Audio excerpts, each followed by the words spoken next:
Every year, thousands of preterm infants rely on CPAP therapy to help them breathe. But while CPAP saves lives, the nasal prongs used in these devices can also cause unintended harm. Imagine a newborn baby, just weeks old, developing painful injuries to their delicate nose simply from the device meant to help them. What if we could pinpoint the cause of these injuries and improve CPAP prong design to prevent them? Nasal continuous positive airway pressure, or CPAP, is a common treatment for premature infants with underdeveloped lungs. However, despite its benefits, CPAP prongs are known to cause pressure injuries, particularly around the columella, the soft tissue separating the nostrils. These injuries can lead to scarring, pain, and even long-term nasal deformities, which you could see here. And this also shows a photo of the nasal prongs.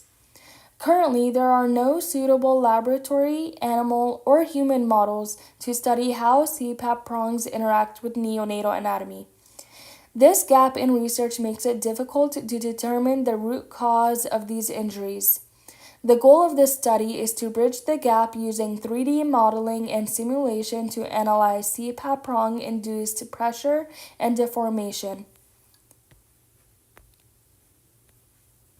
To analyze CPAP prong interaction with neonatal anatomy, we use several software tools. 3D Slicer to process MRI scans and create a neonatal head model. SolidWorks to design replicas of CPAP prongs based on neonatal dimensions. Autodesk Fusion to simplify the models. And finally, Abacus to simulate nasal prong insertion and analyze pressure distribution. Now I'll go into more detail on two key steps: MRI processing in 3D Slicer and CPAP prong design in SolidWorks.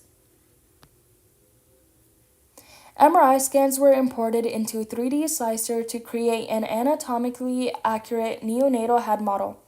The threshold tool isolated relevant structures, the paintbrush tool refined the nasal passageways, and the scissor tool removed unnecessary regions. The final model was converted into a step file for simulation. This photo shows an MRI scan of the 2-week-old neonate, and you can also see the nasal passageways right here.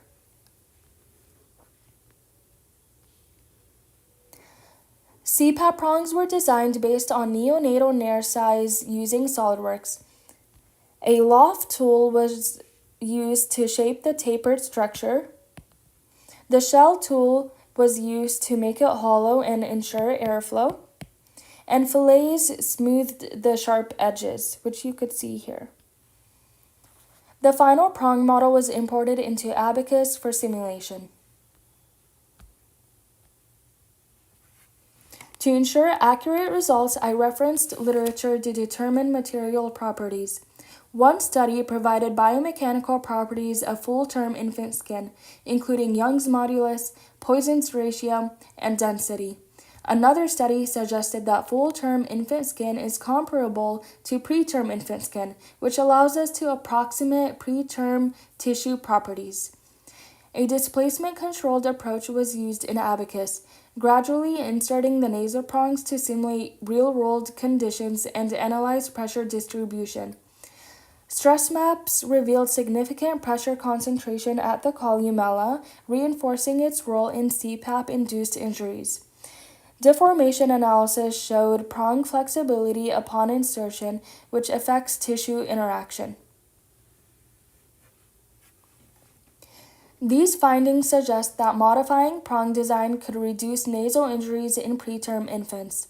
Future steps include refining prong positioning, incorporating viscoelastic material properties, and testing across different neonatal anatomies. By improving CPAP prong design, we can ensure life-saving respiratory support doesn't come at the cost of long-term nasal injuries. Thank you for watching.